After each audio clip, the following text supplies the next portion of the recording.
सोचो एक पल के लिए आप इस दुनिया से रुखसत हो गए हो। आपका जिस्म ठंडा हो चुका है। लोग आपको कंधे पे उठाए जा रहे हैं। किसी के चेहरे पे आंसू है, किसी के दिल में खौफ, और आप सब कुछ महसूस कर रहे हो लेकिन कुछ बोल नहीं पा रहे हो। अब कोई फेसबुक, इंस्टाग्राम, पैसा, स्टेटस या शो ऑफ कुछ काम नहीं आएगा। बस एक अंधेरी, तन्हा और एक खौफनाक जगह जिसका नाम है कब्र।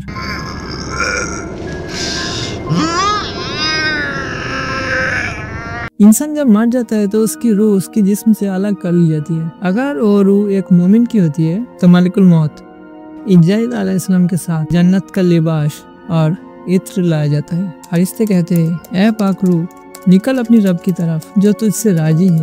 रूह आसानी से निकल जाती है। लेकिन अगर वो रूह एक फासिक, एक काफिर, एक गुनाहगार इंसान की होती है तो फरिश्ते के हाथ में जहन्नम का कोर्स होता है, काला और बदबूदार कपड़ा। रूह को जिस्म से खींच कर निकाला जाता है, जैसे कांटा गले में से खींच के निकाला जाए। जब इंसान को दफन किया जाता है उस वक्त दो अजीम फरिश्ते उसकी कब्र में आते हैं, मुनकर और नकीर। उनके चेहरे डरावने होते हैं, उनकी आवाज गूंजती है और वो इंसान से पूछते हैं, मन रब्बू का, तेरा रब कौन है? माँ दीनू का, तेरा दिन क्या है? माँ तकुलु फी हजर रजूल, तेरे पास ये शख्स मोहम्मद सल्लल्लाहु अलैहि वसल्लम के बारे में क्या गैर है? अगर बंदा मोमिन होता है तो उसकी जवाब से रोशनी फूट पड़ती है, उसकी कब्र फराख हो जाती है, जन्नत की खिड़की खोल दी जाती है, एक नूर उसके साथ होता है। उससे कहा जाता है, सोए रहो, जैसे दुल्हा सुकून से सोता है। लेकिन अगर वो इंसान गुनाहगार होता है, उसके जवाब बंद हो जाती है, जुआ पर ताला लग जाता है, फरिश्ते उसके चेहरा लोहे का हाथुड़े से कुचल देते हैं, जमीन उसके लिए तंग कर दी जाती है, इतनी कि उसकी पसलियां एक दूसरे में घुस जाती है। जहन्नम का हवा उस तक पहुँचती है,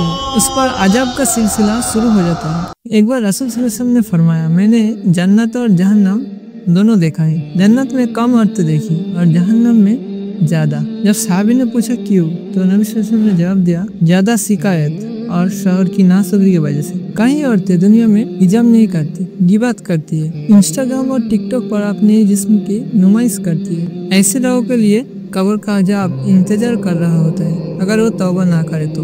बच्चों के कब्र में क्या होता है? मासूम बच्चे जिनके इंतकाल छोटी उम्र में हो जाता है, अगर उनका माँ बाप मोमिन होते हो तो वो बच्चे क़यामत के दिन उनका हाथ थाम के जन्नत में लेके जाएंगे। कब्र में उनको अजाब नहीं होता, बल्कि वो जन्नत के बागों में खेलते हैं जब तक क़यामत ना हो जाए। कब्र का अजाब किस वजह से होता है? 1. नमाज छोड़ना। 2.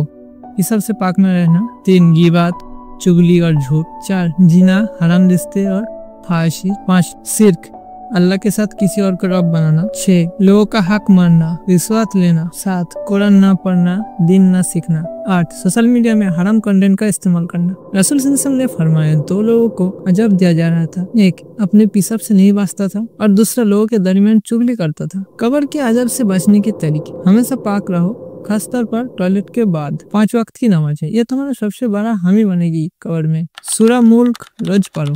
रसूल सल्लल्लाहु अलैहि वसल्लम ने फरमाया, सूरा मुल्क इंसान को कब्र से बचा लेती है। गिबात और चुगली से बचो, हक हलाल कमाओ और हराम से दूर रहो। रात में या सुबह हर वक्त ये दुआ पढ़ो, अल्लाहुम्मा इन्नी औजुबिका मिन अजाबिल कब्र व मिन अजाबि जहन्नम। दिन सीखो और दूसरों को भी बताओ, हक के लिए उठो, जुल्म के खिलाफ आवाज उठाओ। ऐ इंसान, अभी वक्त है। तकरीबन तुम हर दिन किसी न किसी के जनाजे में जाती हो। कभी सोचा अगला जनाजा तुम्हारा भी हो सकता है? तुम्हारा नाम भी कब्रिस्तान के पत्थर पे लिखा जा सकता है। तुम्हारा जिस्म भी जमीन के नीचे सड़ रहा होगा। उस वक्त तुम्हारा घर, गाड़ी, बैंक बैलेंस, फॉलोअर्स कुछ काम नहीं आएगा। सिर्फ एक चीज साथ जाएगी, तुम्हारा अमल। तुम्हारा अमल अगर अच्छे हुए तो रोशनी, वरना अंधेरा, कीड़े, अजाब, चीखे और टांगे। जिंदगी छोटी है लेकिन कब्र का सफर लंबा है। तौबा करो, सुधरो और दूसरों को भी सुधरने की कोशिश करो। क़यामत से पहले खुद को तैयार करो, क्योंकि जो कब्र से बचा वो आखिरत में भी बच जाएगा। रसूल सल्लल्लाहु अलैहि वसल्लम का फरमान है, अक्लमंद वो है जो अपने नफ्स का मुहस्सिबा करे और मौत के बाद के लिए तैयारी करे। कब्र में कौन सा मंदिर होगा ये तुम्हारा आज के फैसले में तय करेंगे। लाइक, शेयर, कमेंट करके दूसरों तक ये पैगाम जरूर पहुंचाएं, शायद किसी की जिंदगी बदल जाए। अस्सलाम वालेकुम।